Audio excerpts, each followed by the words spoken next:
പത്തനംതിട്ട തിരുവല്ല നഗരസഭയിലെ റീൽസിന് പിന്നാലെ ഞങ്ങളിതാ അവതരിപ്പിക്കുന്നു നമ്മുടെ തലസ്ഥാനത്തെ നാഷണൽ റൂറൽ ഹെൽത്ത് മിഷന്റെ DPM ഓഫീസിലെ സ്ത്രീകളടക്കമുള്ള ഉദ്യോഗസ്ഥരുടെ കിടുക്കാച്ചി റീൽസ്. അയാൾ ആ സെറ്റ് അഴിച്ച് കാസറ്റ് ഇവിടെ കൊണ്ടു തരുന്നത് വരെ തന്നെ വിടുന്ന പ്രശ്നമില്ല. എന്താ പറഞ്ഞേ?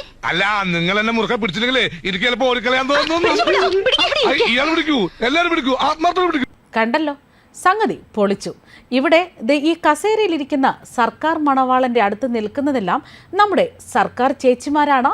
എന്തായാലും ഒരു കാര്യം വ്യക്തമാണ്, സോഷ്യൽ മീഡിയയിൽ റീൽസ് ചെയ്ത് താരമാകാൻ നമ്മുടെ സർക്കാർ ഉദ്യോഗസ്ഥർ പെടാപ്പാട് പെടുകയാണ്.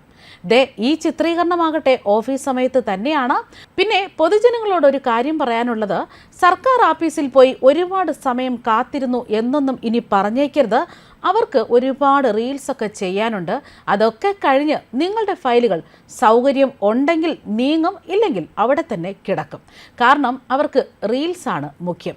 തിരുവനന്തപുരം തൈക്കാടുള്ള നാഷണൽ റൂറൽ ഹെൽത്ത് മിഷന്റെ DPM ഓഫീസിലെ 1-2 പേരല്ല 10 ജീവനക്കാരാണ് ഈ റീൽസിൽ തകർത്ത് അഭിനയിക്കുന്നത്. സോഷ്യൽ മീഡിയയിൽ പോസ്റ്റ് ചെയ്ത് ഇത് വൈറലാക്കുകയും ചെയ്തു. ഇപ്പോൾ ട്രെൻഡ് ഇതൊക്കെയാണ്.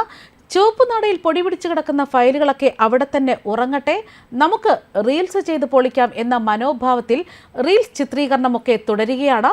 ആരോഗ്യ കുടുംബക്ഷേമ മന്ത്രാലയത്തിന് കീഴിൽ പ്രവർത്തിക്കുന്ന ദേശീയ ഗ്രാമീണ ആരോഗ്യ ദൗത്യം ജീവനക്കാരാണ് ഇപ്പോൾ ഈ റീൽസിൽ അഭിനയ മികവ് തന്നെ പുറത്തെടുത്തിരിക്കുന്നത്. അതേസമയം തിരുവല്ല നഗരസഭയിലെ റവന്യൂ വിഭാഗത്തിലെ സ്ത്രീകളടക്കമുള്ള ജീവനക്കാർ ഓഫീസിൽ റീൽസ് ചിത്രീകരിച്ച സംഭവത്തിൽ നമ്മുടെ മുൻ Kozhikode collector N. Prashanth IAS, അതായത് നമ്മുടെ കളക്ടർ ബ്രോ ആകട്ടെ, ഈ റീൽസുകാരെ അനുകൂലിക്കുകയാണ് ചെയ്തിരിക്കുന്നത്. അദ്ദേഹം പറയുന്നത് ഇങ്ങനെയാണ്: റീലുണ്ടാക്കാനും പോസ്റ്റ് ഇടാനും പൊതുസ്ഥലത്ത് ഒരു പൗരന് അവകാശമുണ്ടെന്നാണ് എൻ്റെ പരിമിതമായ നിയമപരിജ്ഞാനം. ഫേസ്ബുക്ക് പോസ്റ്റിലൂടെയാണ് അദ്ദേഹം തന്റെ പിന്തുണ അറിയിച്ചിരിക്കുന്നത്. ഉദ്യോഗസ്ഥർക്കെതിരെ നടപടി വന്ന സാഹചര്യത്തിലാണ് അദ്ദേഹം പിന്തുണയുമായി രംഗത്തെത്തിയിരിക്കുന്നതും. അദ്ദേഹം പറയുന്നത് ഇങ്ങനെയാണ്: ചട്ടങ്ങൾക്കപ്പുറം ജോലി ചെയ്യുന്നവർ ആസ്വദിച്ച് പണിയെടുക്കണം. റീലുണ്ടാക്കാനും പോസ്റ്റ് ഇടാനും ഒരു ഞായറാഴ്ച ദിനത്തിൽ പൊതുസ്ഥലത്ത് ഒരു പൗരന് അവകാശമുണ്ടെന്നാണ് എൻ്റെ പരിമിതമായ നിയമപരിജ്ഞാനം. എത്രയോ ഉയർന്ന തസ്തികയിലിരിക്കുന്നവർ ജോലി സമയത്തും ജോലിയുടെ പേരിലും ജോലി സ്ഥലത്തും അല്ലാതെയും ചെയ്തു കൂട്ടുന്നതിനേക്കാൾ നിരുപദ്രവകരമായ കാര്യവും ഏറെ നിലവാരം പുലർത്തുന്നവയുമാണ് ഇവരുടെ കലാസൃഷ്ടി എന്നാണ് അദ്ദേഹം പിന്തുണയ്ക്കുന്നത്. അദ്ദേഹത്തിൻ്റെ ഫേസ്ബുക്ക് കുറിപ്പ് ഇങ്ങനെയാണ്: 9 മണിക്ക് മുന്നേയും 5 മണി കഴിഞ്ഞും ഞായറാഴ്ചയും മറ്റ് അവധി ദിവസങ്ങളിലുമൊക്കെ കുറച്ച് സർക്കാർ ഉദ്യോഗസ്ഥർ ജോലി ചെയ്യുന്നത് നിയമം അനുശാസിക്കുന്നത് കൊണ്ടല്ല. അസംബ്ലി കൂടിയിരിക്കുന്ന ഈ സമയത്ത് പല ഉദ്യോഗസ്ഥരും രാത്രിയേറെ വൈകിയാണ് ഓഫീസ് വിട്ടുപോകുന്നത്. ആ കുറച്ച് പേർക്ക് അങ്ങനെ തോന്നുന്നത് കൊണ്ടാണ് ഈ സിസ്റ്റം ഇങ്ങനെയെങ്കിലും ഓടുന്നത്. അങ്ങനെ ചട്ടങ്ങൾക്കപ്പുറം മനസ്സറിഞ്ഞ് ജോലി ആസ്വദിച്ച് ചെയ്യുന്നവർ ഒരോളത്തിൽ എൻജോയ് ചെയ്ത് പണിയെടുക്കട്ടെ. റീലുണ്ടാക്കാനും പോസ്റ്റ് ഇടാനും ഒരു ഞായറാഴ്ച ദിനത്തിൽ പൊതുസ്ഥലത്ത് ഒരു പൗരന് അവകാശമുണ്ടെന്നാണ് എൻ്റെ പരിമിതമായ നിയമപരിജ്ഞാനം.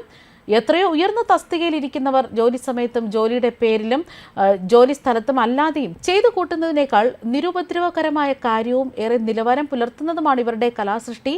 അസൂയ, കുശുമ്പ്, പുച്ഛം, മലയാളി ഗുണത്രയം. എന്തായാലും തിരുവല്ല നഗരസഭയിലെ റീൽസിൽ ഇപ്പോൾ വിശദീകരണം ചോദിച്ചിരിക്കുകയാണ് നഗരസഭാ സെക്രട്ടറി. റീലെടുത്തത് ഞായറാഴ്ച ദിവസമാണെന്ന് തിരുവല്ല നഗരസഭയിലെ ആരോപണ വിധേയരായ ജീവനക്കാർ മറുപടിയായി നൽകിയിരിക്കുന്നു. എന്നാൽ ഈ വിശദീകരണം തൃപ്തികരമല്ലെങ്കിൽ ഇവർക്കെതിരെ കർശന അച്ചടക്ക നടപടി ഉണ്ടാകുമെന്നാണ് നോട്ടീസിൽ പറയുന്നത്. എന്തായാലും പത്തനംതിട്ടയുള്ള റീൽസൊക്കെ കഴിയുന്നുണ്ടെങ്കിൽ നമുക്ക് തിരുവനന്തപുരത്തേക്ക് വരാം. തിരുവനന്തപുരത്തെ റീൽസിനും എപ്പോഴാണ് നോട്ടീസ് വരുന്നു എന്നത് മാത്രം ഇവിടുത്തെ ജീവനക്കാർ ഇനി കാത്തിരുന്നാൽ മതി. ന്യൂസ് ഡെസ്ക്, കർമ്മ ന്യൂസ്.